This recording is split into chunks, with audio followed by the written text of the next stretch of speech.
여러분들은 복음의 능력을 어느 정도 믿으십니까? 때로는 나의 모습을 보고 아니면 현장에서 여러분뿐만 아니라 목회자가 일선 목회 현장에서 느끼는 고민들이 있습니다. 이 사람은 과연 변할까라는 딜레마와 고민이 있죠. 이번 주에는 목회자 모임에서 한 책에 대해서 이야기를 나눴는데 40대 중반 목사님입니다. 인천에 있는 약 한 250여 명 모이는 좀 연로하신 어른들이 많은 교회에서 섬기는 분이신데 제 책에 관한 이야기를 나누기 전에 잠깐의 근황들을 나누는데 이런저런 이야기를 나누다가 한 10명 가까이 모였는데 이런 이야기를 하더라고요.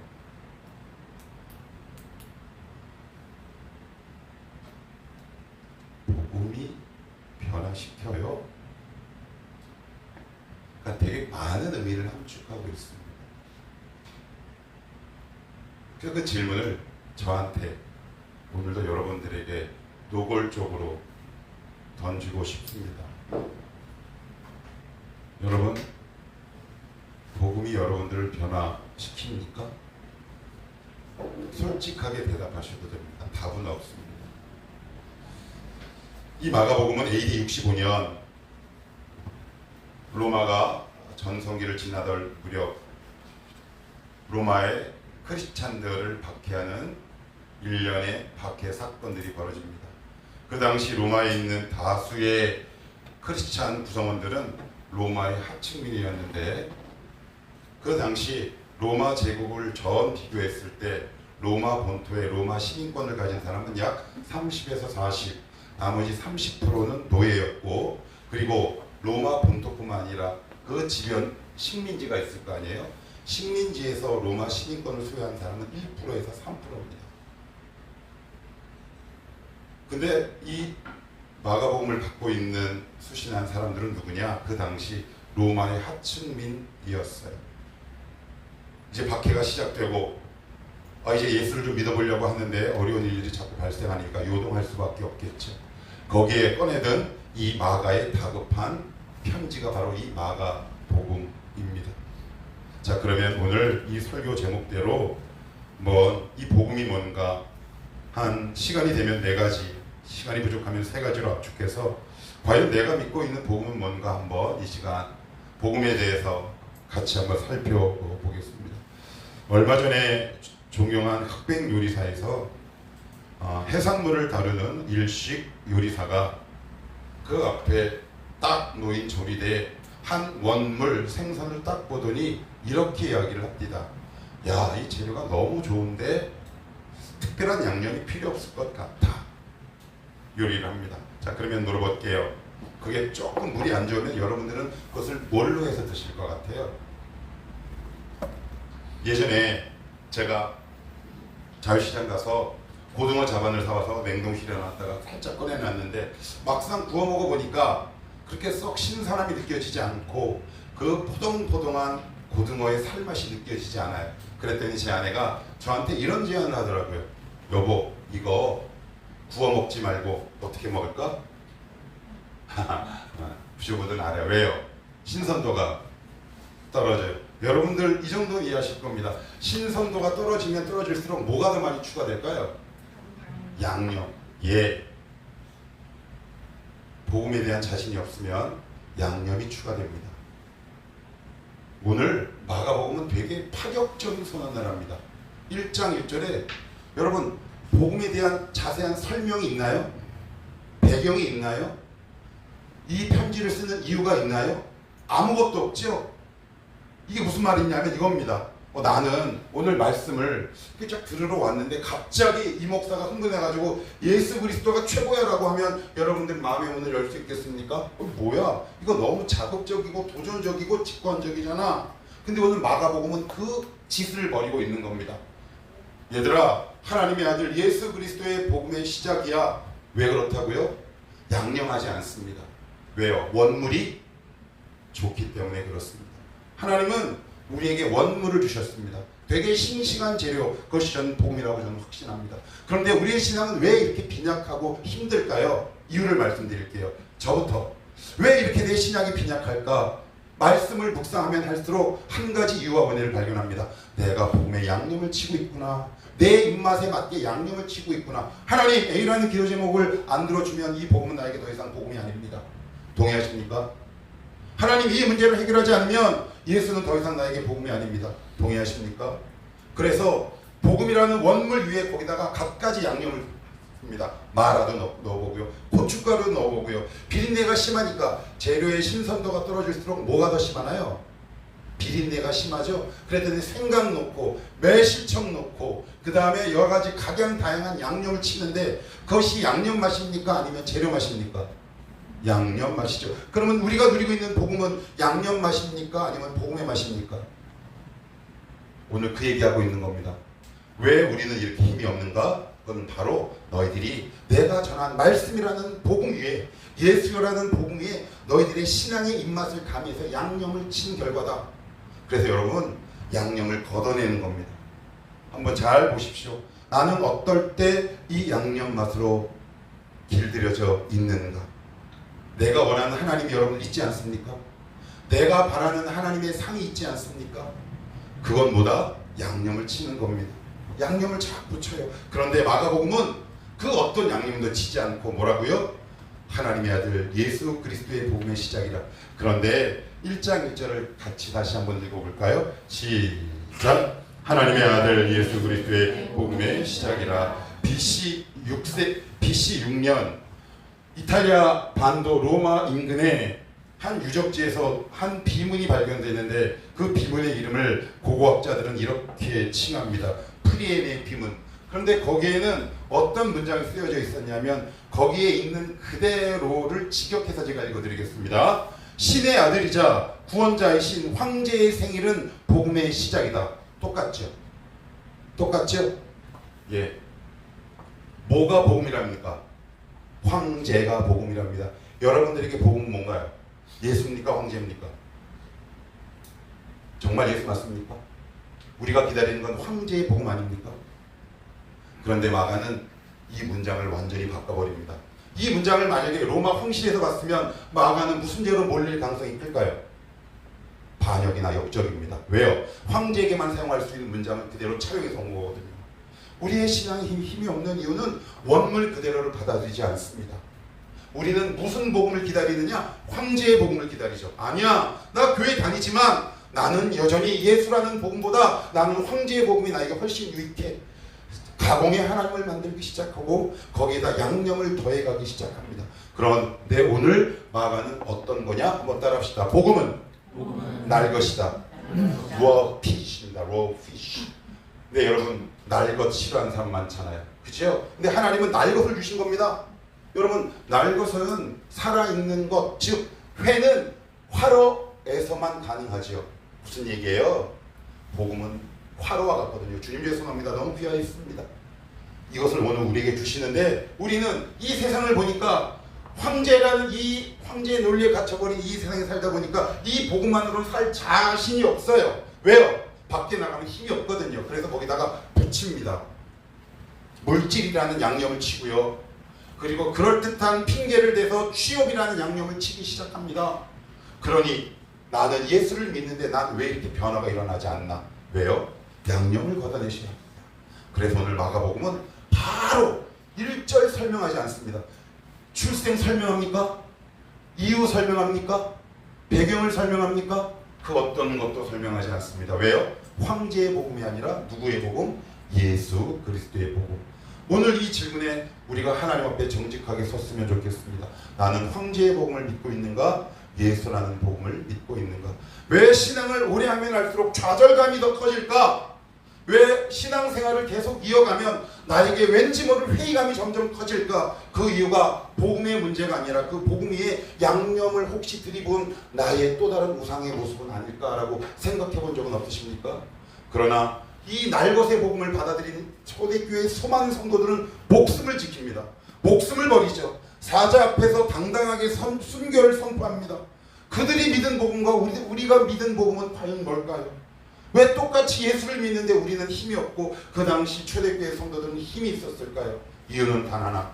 그들은 날것을 먹었고 우리는 양념을 쳤다. 어떤 양념? 내가 원하는 양념 딱 주면 그걸 먹으면 되는데 하나님 이것만으로는 부족합니다. 자, 응답. 이것도 부족합니다. 돈. 하나님 이것도 부족합니다. 자식. 이것도 부족합니다. 취업. 하나님 이것도 부족해요. 진로. 버무리죠.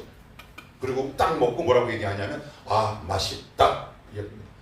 여러분들 이런 경험들 있으시죠? 밖에 나가서 외식하면 집에 오면 뭐 많이 먹어요? 아 왜요? 뭐가 많이 들어갔어요?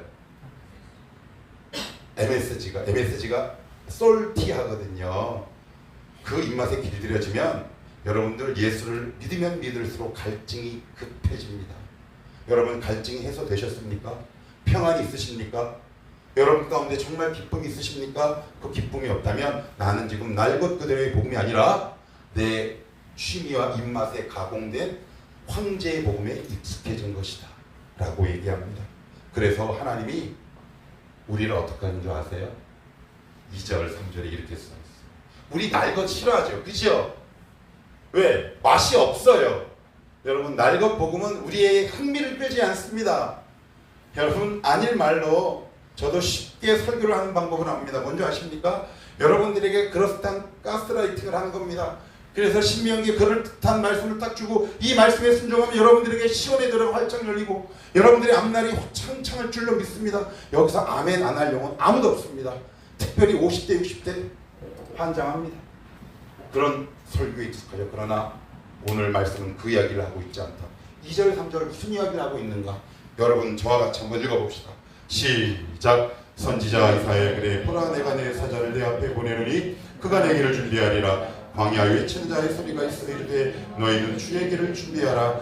그가 오실 길을 곧대하라. 기록된 것과 같이. 그러면서 뭐라고 얘기하냐면 그 시선이 복음을 딱 얘기합니다. 두 갈씩입니다. 복음이야 먹어. 근데 갑자기 좋은 소식이라며요. 그러면 그 카메라 앵글이 어디로 가야 합니까? 우리의 기대대로라면 왕궁으로 가야 됩니다. 그런데 카메라 앵글이 어디로 갑니까? 광야로 옮겨가죠. 아 놀랍습니다. 광야입니다. 왜? 마가복음은 복음을 딱 얘기하고 그 다음 두 번째 단계에 복음을 설명하기에 광야로 우리의 시선을 이끌어갑니다. 왜요? 우리의 복음은 왕궁에 있거든요. 우리가 알고 있는 복음은 왕궁에 있어요. 편견을 깨는 겁니다. 너희들 오해하지 마. 예수 믿기 시작한 순간부터 너희들의 삶은 왕궁의 삶이 아닐 수 있어. 너 그래도 예수 믿고 나 따르겠니? 라는 위대한 도전과 결단을 오늘 우리에게 얘기하고 있는 겁니다. 이건 되게 어떻게 보면 폭력적이고 무서울 수 있습니다. 근데 그러나 그것이 복음의 날 것이다. 자 그리고 나서는 여러분 어디를 한번 보시냐면 1장 12절 한번 읽어보십시오. 1장 12절입니다. 1장 12절 시작. 성령이 곧 예수를 광야로 몰아내신지라. 누가? 성령 하나님인데 성자 하나님을 어디로 몰아내요? 광야로. 근데 여기서 몰아내다라는 말은 자 우리 그냥 이 기회에 한번 딱 한 단어 외워봅시다. 에크발로. 이게 뭐냐면 예수님이 귀신을 쫓아낼 때 사용하는 문장입니다. 그런데 성령 하나님이 예수님을 향해 이렇게 얘기합니다. 꺼져! 이렇게 얘기하는 겁니다. 너 꺼져. 이게 꺼져라는 말입니다. 누가? 성령 하나님이 예수님에게 성자 하나님에게 너 꺼져. 우리가 알고 있는 하나님 그런 하나님이 아닌데. 그런데 복음을 얘기하다가 왜 갑자기 세례 요한의 이야기를 통해서 광야를 얘기하고 예수님의 이야기를 통해서 왜 광야로 얘기하느냐? 여러분 복음은 반드시 광야를 지나야 합니다. 왜? 거기서 하나님만 바라볼 수 있기 때문에 그렇습니다. 거기서 우리의 양념이 빠지는 시간입니다. 기대하시라. 여러분 가운데 어떤 고난이 다가올지. 거기서 우리 모든 MSG를 다 빼기 시작합니다. 그래서 하나님만 바라보게 하죠. 그래서 오늘 세례 요한의 이야기로 끌어가고 있는 겁니다. 그런데 이렇게 얘기하면 거의 청년들 열의 아홉은 이렇게 얘기합니다. 청년들이 가장 복음에 대해서 오해하고 있는 것. 첫 번째 복음은 날 것이라고 그랬습니다. 두 번째 뭐냐면 인격적이다. 하나님은 인격적이다라는 말 많이 들어보셨죠? 그죠? 그런데 우리가 생각하는 인격적이다라는 말은 이런 뜻입니다. 나를 불편하게 하지 않고 나의 기분을 맞춰주는 것. 동의하십니까? 그런데 성경이 말하는 인격은 전혀 아닙니다. 에스겔서 8장 3절로 한번 봅시다. 에스겔서 8장 3절입니다.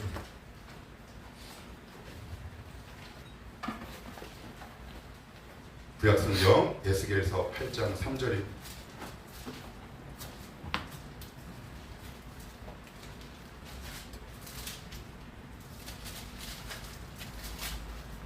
구약성경 1159.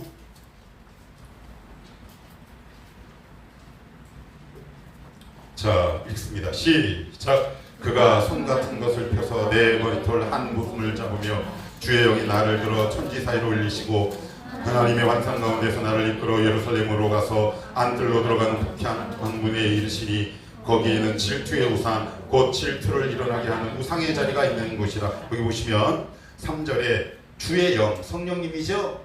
아까 성령님이 예수님을 어떻게 했어요? 에크발로 꺼져 내쫓았다 그랬어요. 그런데 성령 하나님 에스기라는 선지자의 머리숨이라 그랬는데 이거 의역한 거예요. 우리 말로 번역할게요. 머리끄댕이.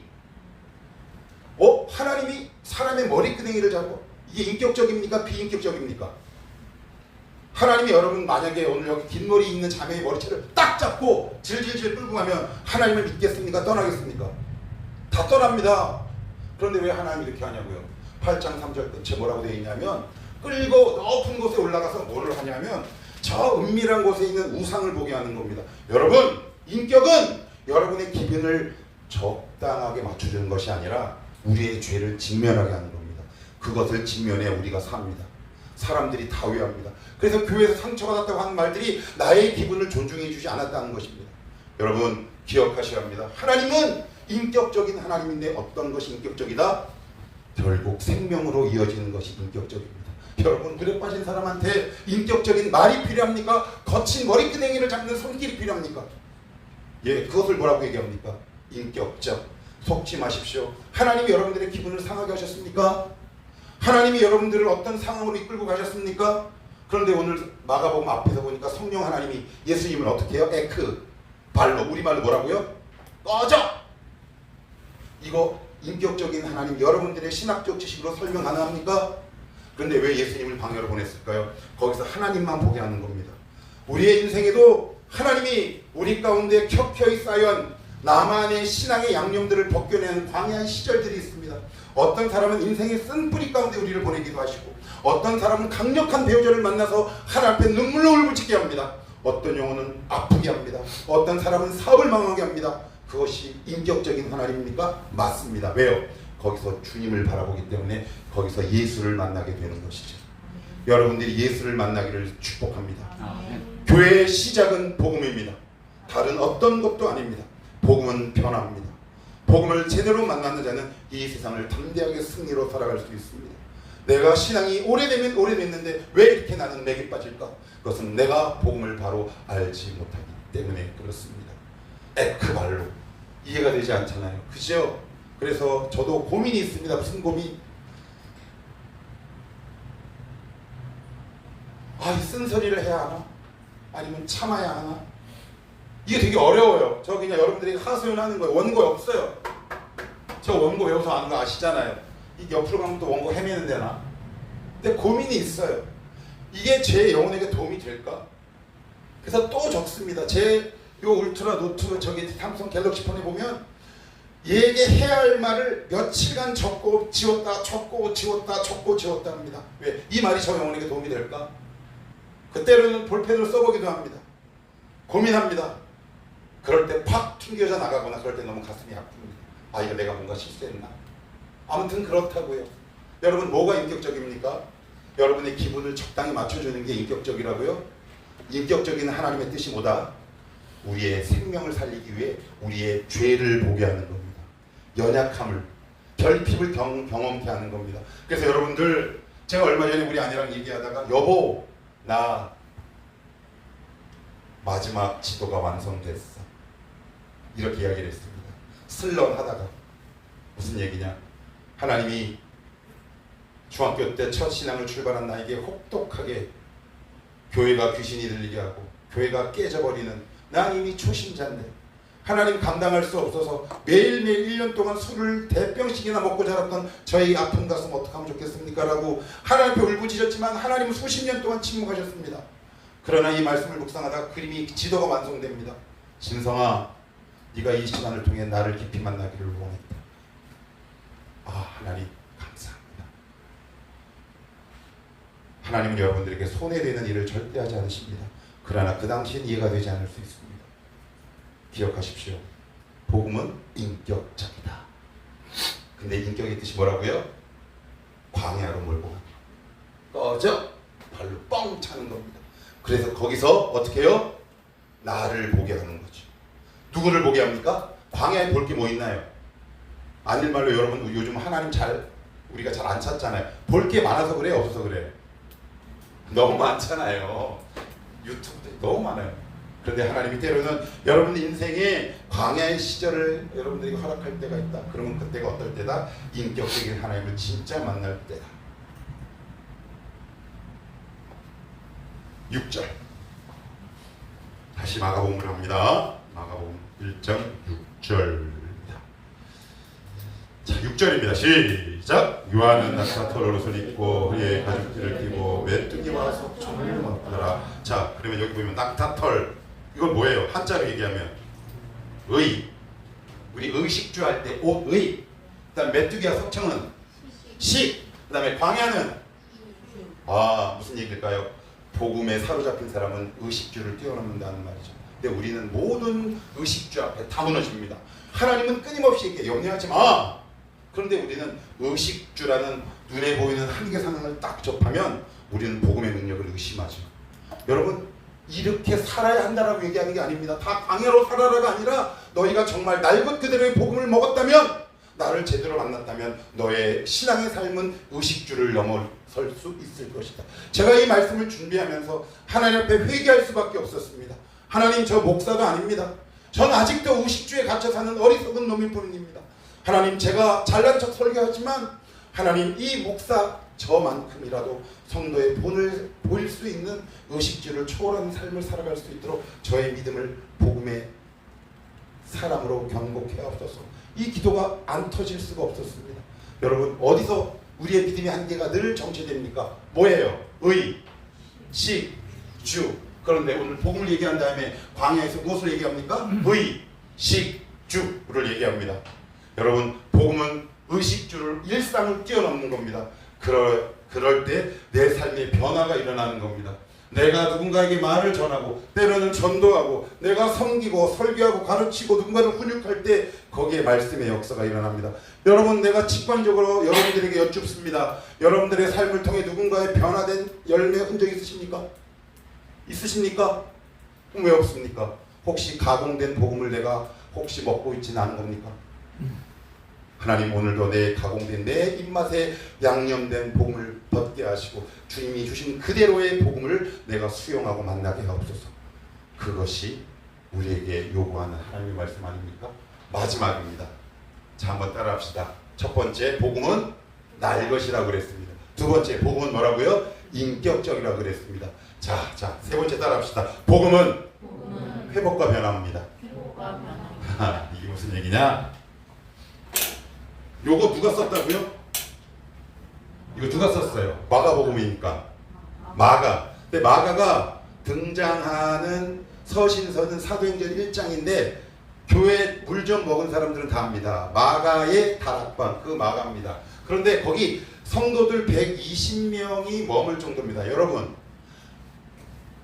남자 성인이 120명이, 히브리 사람들은 기도할 때 우리 보통 기도 서서 해요? 무릎 꿇거나 앉아서 해요? 우리 한국은. 예, 근데 히브리인들은 서서 합니다. 서서 하는 게 아니라 이렇게 합니다. 알렐루야, 이렇게 합니다. 그러면 이 정도의 넓이와 성인 120명을 수용할 수 있는 집과 주택을 가진 사람이라면 부자일까요? 가난할까요? 예, 마가는 부자라는 뜻입니다. 오냐 자랐습니다. 아마 먹고 싶은 거 아마 다 먹었는지 모릅니다. 그런데 사도행전 13장을 같이 한번 가봅시다.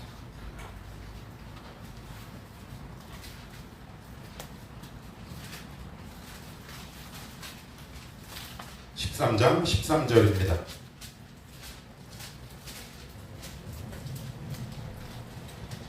13장 13절 시작. 바울과 및 동행하는 사람들이 바보에서 배 타고 밤빌려에 있는 버가에 이르니 요한은 그들에게서 떠나 예루살렘으로 돌아가고. 여기 요한이 뭐냐면 마가입니다. 마가라 하는 요한입니다. 이때는 이름이 두 개 있었어요. 로마식 이름, 히브리식 이름. 우리 일제시대 때 우리 본래 이름, 일본식 이름 있잖아요. 그렇게 이해하시면 됩니다. 분명히 안디옥 교회에서 안수를 딱 해서 바울과 바나바 위대한 사도들을 옆에서 잘 수행하라고 보냈는데 갑자기 내뺍니다. 대부분의 학자들은 이 마가 요한이 중간에 도망간 이유를 뭐냐면 두 가지 이유 때문이랍니다. 여기가 버가가 어디냐면 터키 인근인데 타우로스 산맥이에요. 최고봉은 2700 정도. 근데 1500의 고봉들이 쭉 이어져요. 그러니까 체력적으로도 힘들고 뭐에 위험이 있다? 산적. 그러면 어릴 때 부잣집에서 자라온 이 사람이 야성이 있을까요? 없을까요? 없죠. 도망가 버립니다. 그랬더니 어떤 일이 생기느냐? 초대교회에 큰 문제가 생깁니다. 15장으로 갑시다. 사도행전 15장입니다. 15장 37절.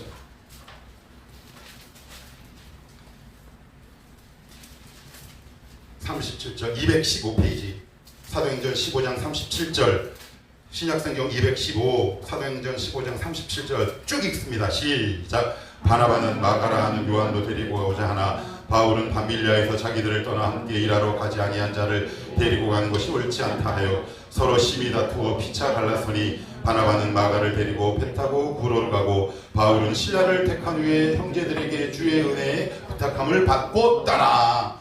큰일 났습니다. 바나바와 마가는 삼촌 조카거든요. 성경에 보면 생질이란 표현이 납니다. 그건 사촌이란 뜻입니다. 조카란 뜻입니다. 자, 그러면 초대교회에 가장 강력한 영향을 끼친 사람이 누구로 나옵니까? 사도 바울입니다. 쉽게 얘기하면 조금 더 세상적인 표현이긴 한데 대한민국 대한예수교 장로회 통합 즉 가장 큰 교단의 총회장과 단임 목사를 역임했던 모 안개 목사한테 찍힌 겁니다. 이 목사가. 그러면 나 이 목회 생활 끝난 거죠? 통합 쪽에서는 발 못 붙입니다.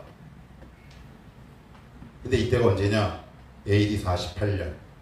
아까 제가 서두에서 마가복음을 쓴 때는 언제다? AD 65년. 17년이 지나서 마가는 복음을 만납니다. 그래서 실패자에서 마가복음의 저자로 회복과 변화가 일어납니다. 여러분들도 이 역사의 주인공이 되기를 축복합니다. 과거의 실패에 얽매이지 마시고 오늘도 마가를 변화시킨 하나님이 우리와 우리 자녀와 배우자를 변화시키지 않겠습니까? 그래서 오늘 설교를 이 구절을 읽고 오늘 설교를 갈무리하겠습니다. 디모데후서 4장으로 갑니다.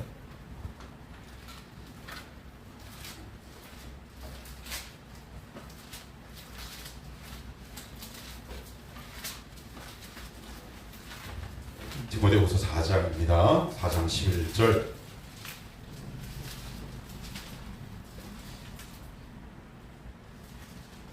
347 찾으셨나요? 네. 자, 347 디모데후서 4장 11절 시작. 그가 나와 함께 있으니라. 내가 올 때 마가를 데리고 오라. 그가 나의 일에 유익하니라. 옛날에는 유익했어요, 무익했어요? 지금은요? 여러분들 하나님 나라에 유익한 자가 되기를 축복합니다. 디모데후서는 바울이 가장 늦게 쓴 서신서, 인생의 말년에. 근데 쫙 돌아보니까 소문이 들려옵니다. 마가복음이 쓰여진 다음입니다. 마가가 이렇게 변했구나. 이제 그렇다면 그는 하나님 나라에 도움이 되겠구나. 우리는 하나님 나라의 무익한 자들입니다. 저와 여러분 무익한 자들입니다. 언제 우리가 무익에서 유익으로 바뀔까요? 복음 앞에 설 때입니다. 날 것 그대로의 복음을 먹을 때 그렇습니다. 여러분들이 오염된 복음, 내 취미와 기호에 가미된 양념된 복음이 아니라 하나님이 오늘도 나에게 주시고자 하신 그 온전한 말씀을 먹고 전에는 공동체에 무익하고 회사에 무익하고 가정에 무익하고 하나님 나라에 무익했을지라도 지금은 이 복음 때문에 우리의 영혼과 인격이 변함으로 어디 가서도 여러분들을 유익한 존재로 환영받을 수 있는 아름다운 믿음의 존재와 성도와 영혼들이 다 되시기를 살아계신 예수 그리스도의 이름으로 축복합니다.